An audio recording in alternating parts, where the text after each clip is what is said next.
నమస్తే నేను Bindu welcome to Raj News. ఏకాత్మ మానవవాద సిద్ధాంతకర్త, అంత్యోదయ స్ఫూర్తి ప్రదాత, నిఖార్సైన జాతీయవాది, భారత మాత ముద్దుబిడ్డ, ఆ యోధుడి కృషితోనే స్వశక్తి భారత్ దిశగా మనం అడుగులు వేస్తున్నాం. ఇంతకీ ఎవరైనా, ఆయన దేశానికి చేసిన సేవలేంటి, ఆయనపై రాజ్యం చేసిన కుట్రలెన్నే, ఆయన ఎలా మరణించారు? ధీర యోధుడు దీన్ దయాల్ పై ఇవాల్టి రాజ్ న్యూస్ ఫోకస్. మనమంతా మరణించే వరకు జీవిస్తాం, కానీ కొందరు మాత్రమే వారి ఆలోచనలు సిద్ధాంతాల ద్వారా మరణం తర్వాత కూడా సజీవంగా ఉంటారు. అలాంటి వారే దీన్ దయాల్ ఉపాధ్యాయ. స్వశక్తి భారత్ కోసం ఆయన అలుపెరగని కృషి చేశారు. ఆ మహనీయుడి ఆశలకు అనుగుణంగానే నరేంద్రుడి నాయకత్వంలో కేంద్రం ముందుకెళ్తోంది. అట్టడుగు వర్గాలకు సంక్షేమ పథకాలు చేరేలా కృషి చేయడం, వారిని వృద్ధిలోకి తీసుకురావడమే దీన్ దయాల్ స్వప్నం. श्रद्धेय पंडित दीनदयाल उपाध्याय जी की जन्म जयंती है और आज ही देश को दीनदयाल ऊर्जा भवन भी मिल रहा है। पर्यावरण के अनुकूल और बिजली की कम खपत वाली इस ग्रिड बिल्डिंग का लोकार्पण करते हुए मुझे बहुत ही सुखद अनुभूति हो रही है।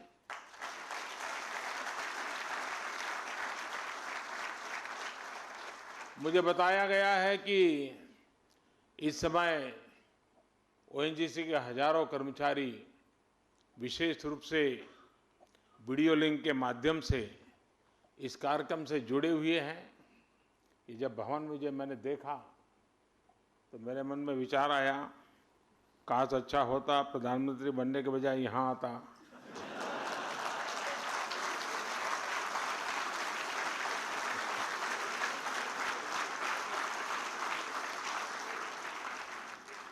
लेकिन खैर बहुत सी चीज़ें हैं जो मेरे नसीब में नहीं है।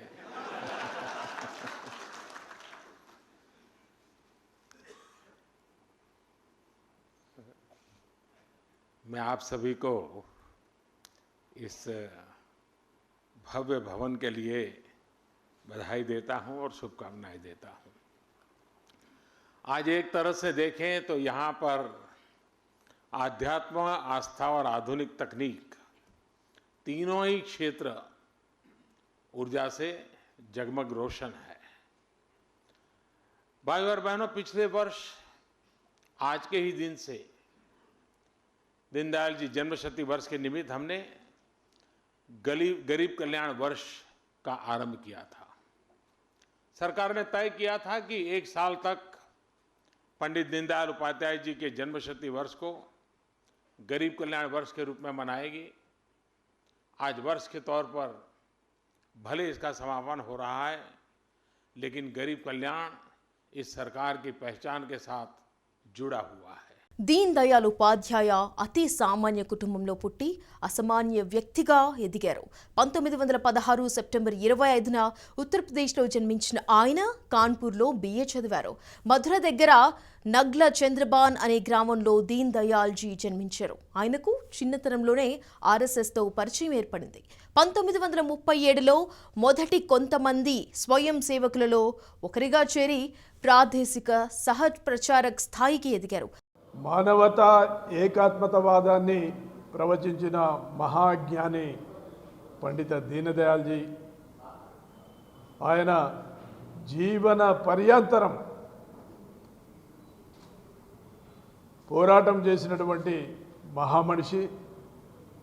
ఆయన నాయకత్వంలో భారతీయ జనతా పార్టీ భారతీయ జనసంఘం ఒక పెద్ద రాజకీయ పార్టీగా ఆనాడు అవతరించింది. ఈనాడు భారతీయ జనతా పార్టీ కేంద్రంలో అధికారంలో ఉందంటే, వివిధ రాష్ట్రాల్లో అధికారంలో ఉందంటే, ఆనాడు ఆయన వేసినటువంటి బీజాలే దానికి తార్కాణమని ఈ సందర్భంగా నేను గుర్తు చేస్తూ ఉన్నా. ఆయన సర్వం జీవన పర్యంతరం సమాజ సేవకు అంకితమైన ఆధునిక దదీచి అని ఈ సందర్భంగా నేను గుర్తు చేస్తూ ఉన్నా. ఆయన 1968 ఫిబ్రవరి 11 నాడు ఒక కుట్ర కారణంగా ఆయన బలిదానం కాబడ్డాడు. డాక్టర్ శ్యామప్రసాద్ ముఖర్జీ జనసంఘ వ్యవస్థాపకులు తర్వాత పండిత దీనదయాళ్ కూడా మరణానికి గురయ్యారు, కుట్రలకు గురి కాబట్టారు. వాళ్ళది వ్యక్తినిష్ట కాదు, సమాజ హితం, దేశ హితమే పరమార్థంగా జీవన పర్యంతరం ఆహారం శ్రమించినటువంటి త్యాగధనులు వారిని ఈ సందర్భంగా గుర్తు చేస్తూ ఉన్నా. ఈ సందర్భంగా వారికి ఘనమైన నివాళులు అర్పిస్తుంది. అప్పటి నుంచి ఆయన జీవన విధానం, గమ్యం మారిపోయాయి. సంఘ్లో పనిచేస్తూనే ఉపాధ్యాయ శిక్షణ, ఎంఏ ఫస్ట్ ఇయర్ చదివారు. ఆ తర్వాత ఆర్థిక కారణాలతో చదువు ఆపేశారు. యూపీలోని లభంపూర్ ప్రాంతానికి ప్రచారకులుగా నియమితులైన ఆయన ఆ తర్వాత ఉత్తరప్రదేశ్ ప్రాంత సహ ప్రచారకులుగా పనిచేశారు. సంఘ్ కార్యక్రమాలు చూస్తూనే ప్రతికారంగంపై దృష్టి సారించి రాష్ట్ర ధర్మ ప్రకాశన్ అనే సంస్థ ఏర్పాటు చేశారు. దాని ద్వారా రాష్ట్రధర్మ అనే మాసపత్రిక, పాంచజన్య అనే వార్తాపత్రిక, స్వదేశ్ అనే దినపత్రిక ప్రారంభించారు. ఆ పత్రికలు దీన్ దయాళ్ కార్యదీక్షకు ప్రతీకలుగా నిలిచాయి. గాంధీజీని కాల్చి చంపిన నేరాన్ని హిందూ మహాసభతో పాటు ఆర్ఎస్ఎస్ పై మోపారు. అప్పటి ప్రధాని నెహ్రూ రాష్ట్రీయ స్వయం సేవక్ సంఘ్ను నిషేధించారు. దీంతో దయాల్జీ పోరుబాట పట్టారు. నిషేధం ఎత్తివేయాలంటూ ప్రారంభమైన ఉద్యమంలో కీలక పాత్ర వహించారు. హత్యా నేరంలో సంఘ్ పాత్ర లేదని పాంచజన్యలో స్పష్టం చేస్తూ నెహ్రూ ప్రభుత్వ అణచివేత విధానాలకు వ్యతిరేకంగా కలం జులిపించారు. 60వ దశకంలోనే ఈనాడు ప్రపంచమంతా కూడా మాట్లాడుతున్నటువంటి అంశాలు ఏవైతే ఉన్నాయో, పర్యావరణం నుంచి మొదలు పెడితే ఆర్థిక అంశాల వరకు ప్రపంచమంతా కూడా, ప్రపంచంలోని అన్ని అగ్రరాజ్యాలు ఏ ఆలోచన విధానంతో ఈరోజు ముందుకు పోవాలనుకుంటున్నారో ఆ ఆలోచన విధానాలను 60వ దశకంలో దీన్ దయాళ్ ఉపాధ్యాయ్ మన ముందుంచాడు, ప్రపంచం ముందుంచినాడు. పెట్టుబడిదారీ వ్యవస్థకు వ్యతిరేకంగా, సామ్యవాదాన్ని పనికిరాదనే ఉద్దేశంతో ఒక నూతనమైన భారతీయ ఆర్థిక వ్యవస్థ నిర్మాణం కోసమే ఏకాత్మ మానవతావాదాన్ని, దాంట్లో ఉన్నటువంటి లోతైన అంశాలను మన ముందుంచాడు. అది సామాజిక అంశం కావచ్చు, రాజకీయ అంశం కావచ్చు. ఏకాత్మ మానవతావాదం అనేది ఒక సమగ్రమైనటువంటి జీవన విధానానికి, దేశం యొక్క జీవన విధానానికి రూపకల్పన చేసినటువంటి ఒక సిద్ధాంతం అది. కాబట్టి ఆ సిద్ధాంతం ఆధారంగానే గతంలో వాజ్పేయి గారి ప్రభుత్వం కానీ, నేడు మోడీ గారి ప్రభుత్వం కానీ తూచా తప్పకుండా అన్ని విషయాలు, ఏ అంశాలైతే దీన్ దయాళ్ ఉపాధ్యాయ్ గారు ఆనాడు 60వ దశకంలో ప్రవచించాడో అవన్నిటిని కూడా ఈరోజు తూచా తప్పకుండా పాటిస్తున్నటువంటి పార్టీ. అధికారం నడిపిస్తున్నాం, దేశాన్ని ఆ దిశగా ముందుకు తీసుకుపోతున్నాం. ముఖ్యంగా సబ్కా సాత్, సబ్కా వికాస్, సబ్కా విశ్వాస్, ఈ 3 అంశాలు మోడీ గారు చెప్తున్నటువంటి మాటిమాటికి చెప్తున్న అంశాలు కూడా దీన్ దయాళ్ ఉపాధ్యాయ యొక్క ఆలోచన విధానాల నుంచి వచ్చినటువంటివే. అదొక్కటే కాదు, ఈరోజు గ్లోబలైజేషన్ అనేటువంటిది మేము చెప్పింది కాదు, కానీ సరళీకరణ ఆర్థిక విధానాలను భారతీయ జనతా పార్టీ ఆనాడే చెప్పింది. 62లోనే జనసంఘం పార్టీ నాయకుడిగా దీన్ దయాళ్ ఉపాధ్యాయ గారు సరళీకరణ ఆర్థిక విధానాల పట్ల ఒక తీర్మానాన్ని కూడా చేసినటువంటి అంశం మనం గుర్తుంచుకోవాలి. కాబట్టి 60వ దశకంలో దీన్ దయాళ్ ఉపాధ్యాయ గారు ఏ ఆర్థిక విధానాలు, ఏ సామాజిక రాజకీయ విధానాలను చెప్పారో అవే ఆర్థిక విధానాలు, అవే అంశాలను ఈరోజు తూచా తప్పకుండా పాటిస్తున్నటువంటి ప్రభుత్వం గతంలో వాజ్పేయి గారి ప్రభుత్వం, నేడు మోడీ గారి ప్రభుత్వం. పాంచజన్యను కూడా నాటి సర్కార్ నిషేధించింది. దానికి బదులుగా హిమాలయ అనే మరో వార్తాపత్రికను ప్రారంభించి తన కలంతో మళ్లీ విరుచుకుపడ్డారు. ఈలోగా గాంధీజీ హత్యా నేరంలో ఆర్ఎస్ఎస్ పాత్ర లేదని భారత అత్యున్నత న్యాయస్థానం తీర్పునిచ్చింది. ఇక సామాజిక, ఆర్థిక, రాజకీయ విధానాలు, భారతీయ తత్వజ్ఞాన సారాన్ని దేశ కాలమాన పరిస్థితులకు అనుగుణంగా అన్వయించారు దయాల్జీ. దీన్ దయాల్జీ పుస్తకాలు బాగా చదివేవారు. సామ్రాట్ చంద్రగుప్త, జగద్గురు శంకరాచార్య అనే చారిత్రక నవలలను కూడా ఆయన రాశారు. నిరంతర కార్యభారం వల్ల నిర్విరామంగా పనిచేస్తున్న అనేక కొత్త పుస్తకాలు చదువుతుండేవారు. దీన్ దయాళ్ ఉపాధ్యాయ భారత రాజకీయాల్లో ఒక ప్రత్యేకమైనటువంటి వ్యక్తిగా, విలక్షణమైన వ్యక్తిగా చెప్తారు. ఎందుకంటే నెహ్రూ విధానాలతో భారతదేశం నడుస్తున్నటువంటి సమయంలో భారతదేశాన్ని ఏకాత్మత మానవతావాదం వైపు నడిపించినటువంటి గొప్ప రాజనీతిజ్ఞుడు దీన్ దయాళ్ ఉపాధ్యాయ. ఆయన భారతదేశంలోని అనేక సంక్షోభాలను, అనేక రాజకీయ ఎత్తుగడలను, అనేక వ్యూహాలను చవిచూసినటువంటి మనిషే మాత్రమే కాకుండా భారతదేశం యొక్క సమగ్ర అభివృద్ధి కోసం తన జీవితాన్ని ధారపోసినటువంటి మహనీయుడు. ఆయన రాజకీయ విలువలు, ఆయన కట్టుబాట్లు, ఆయన వేసుకున్నటువంటి దారులు ఆనాడు చాలా కంటకయుతమైనవి. అట్లాంటి సమయంలో ధైర్యాన్ని కోల్పోకుండా, అవకాశవాదాన్ని ప్రదర్శించకుండా, నిస్వార్థమైనటువంటి బుద్ధితో ఈ దేశానికి సేవ చేయాలని ఒక మానవ సంకల్పాన్ని దైవ సంకల్పంగా మార్చుకున్నటువంటి రాజనీతిజ్ఞుడు, గొప్ప రచయిత, మేధావి దీన్ దయాళ్ ఉపాధ్యాయ.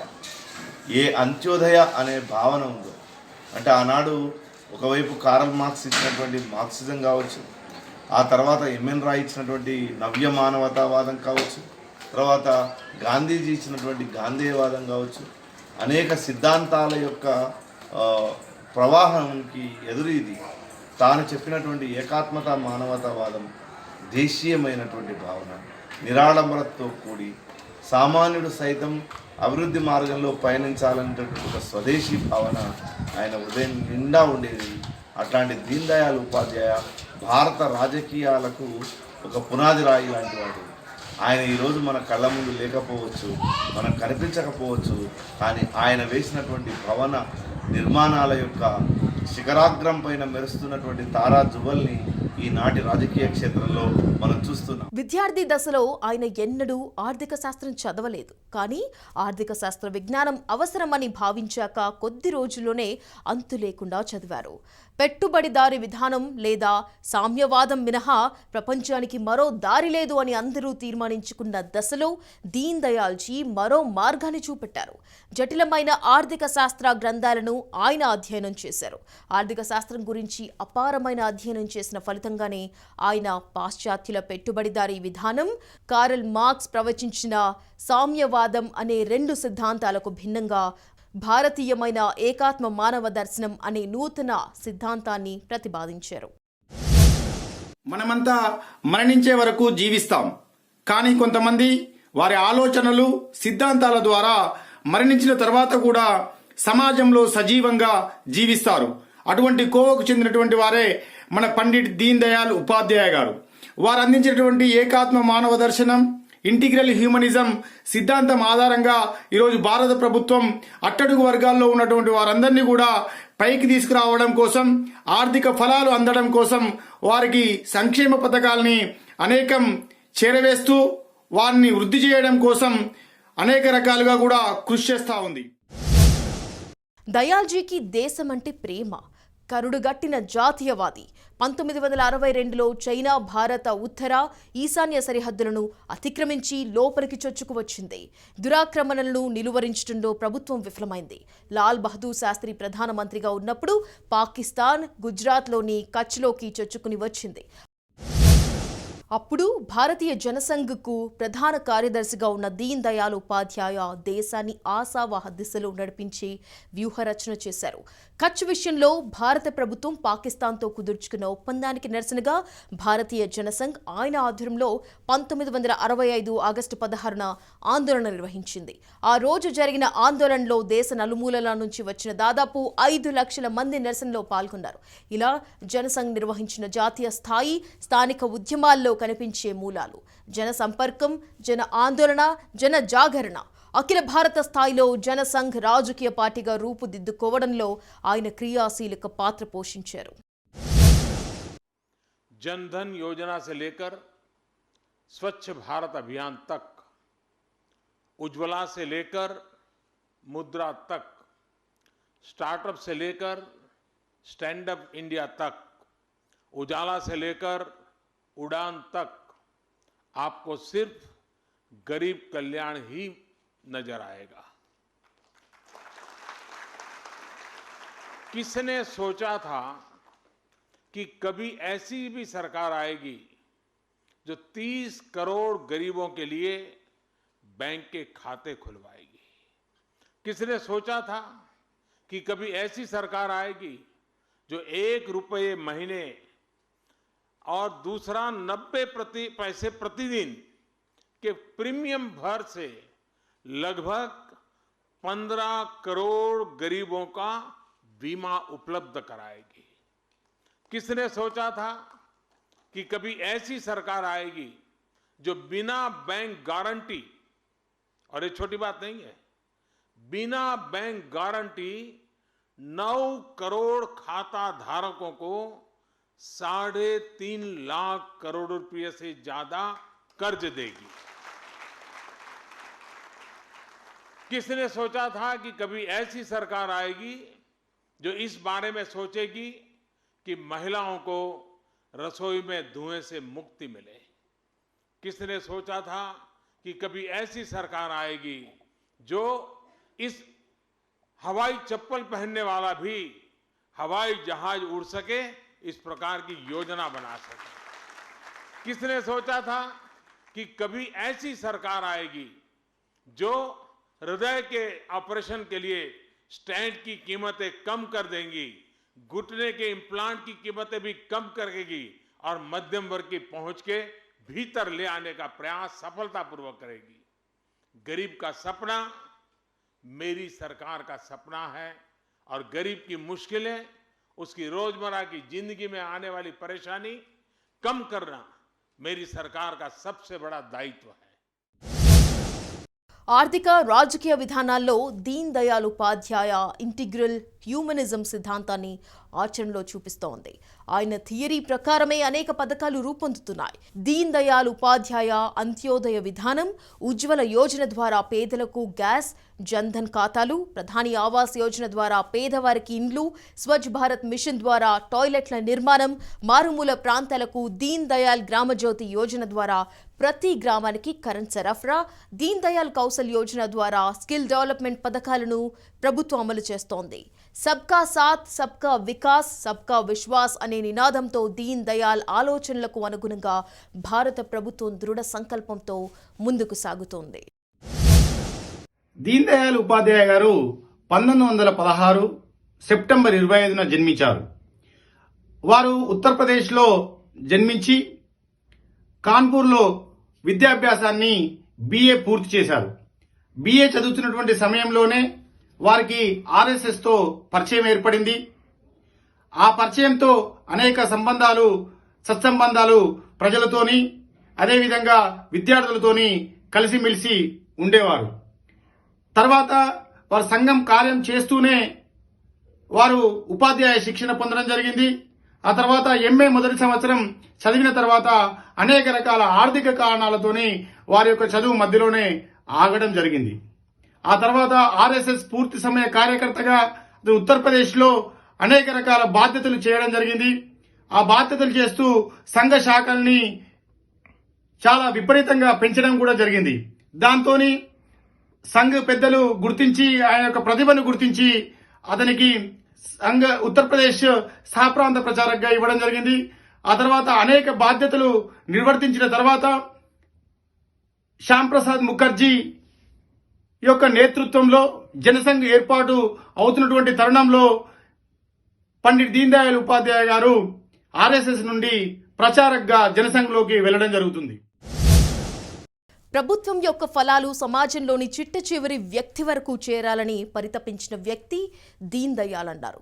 అధికారం ఏ ఒక్కరి చేతుల్లో బందీ కాకూడదని, జిల్లా స్థాయిలో, పంచాయతీల స్థాయిలో కొన్ని అధికారాలు ఉండాలని, అధికార వికేంద్రీకరణను కోరుకున్న వ్యక్తి దీన్ దయాళ్ అని చెప్పారు. ఇలా అధికారం వికేంద్రీకరణ జరిగిన దేశం దగ్గరికి వచ్చేసరికి ప్రతి ఒక్కరూ సంఘటితం కావాలని పిలుపునిచ్చారు. ఆత్మనిర్భర్ భారత్ పేరుతో 20 లక్షల కోట్ల ప్రత్యేక ప్యాకేజీ ప్రకటించి స్వయం ఆధారిత భారత్ ప్రపంచంలో మేటిగా ఎవరిపై ఆధారపడకుండా ఆర్థిక వ్యవస్థ, మౌలిక సదుపాయాలు, సాంకేతికత ఇలా అన్ని రంగాల్లో స్వశక్తిగా ఎదగడం కోసం ప్రభుత్వం కృషి చేస్తోంది. ప్రధానమంత్రి సడక్ యోజన ద్వారా పట్టణాల రహదారుల నుంచి అన్ని గ్రామీణ ప్రాంతాలను అనుసంధానించడంతో అన్ని రంగాల్లో మెరుగైన అభివృద్ధికి ఆస్కారం ఏర్పడింది. సమాజంలో ఆడపిల్లలకు సమాన అవకాశాలు, ఉద్యోగాలు, ఉన్నతమైన చదువు అందించాలని నిర్ణయించిన ప్రభుత్వం బేటీ బచావ్ బేటీ పడావ్ నినాదంతో పథకం తెచ్చింది. బాలికల కోసం సుకన్య సమృద్ధి యోజన స్కీమ్ను కూడా ప్రారంభించింది. ఇలా అనేక పథకాలు దీన్ దయాళ్ ఉపాధ్యాయ ఆశలకు అనుగుణంగా ప్రవేశపెడుతున్న భారత ప్రభుత్వం అన్ని రంగాల్లో ప్రగతి సాధిస్తూ ముందుకెళుతోంది. దీన్ దయాళ్జీ కార్యకర్తల ఆత్మబంధువు. ఆయన జనసంఘ్ బాధ్యతలు స్వీకరించిన సమయంలోనే 1952 మే నెలలో ఎన్నికలు వచ్చాయి. ఆ ఎన్నికల్లో ఉత్తరప్రదేశ్లో మాన్ సింగ్ వర్మను పోటీ చేయించాలని జనసంఘ్ నిర్ణయించింది. ఆ సమయంలో మాన్ సింగ్కు ఎంతో ధైర్యం చెప్పారు దట్ ఈస్ దయాళ్జీ. భారతీయ జనసంఘ్ అఖిల భారత కార్యదర్శిగా దేశ సేవకే నిమగ్నమై దానిని జీవన కార్యంగా స్వీకరించారు. జనసంఘ్లో చేరినప్పటి నుంచి మహారథి అయి పార్టీకి సారథ్యం వహించి దేశ రాజకీయాలలో జనసంఘ్కు ప్రత్యేక స్థానాన్ని కల్పించడంలో సక్సెస్ అయ్యారు.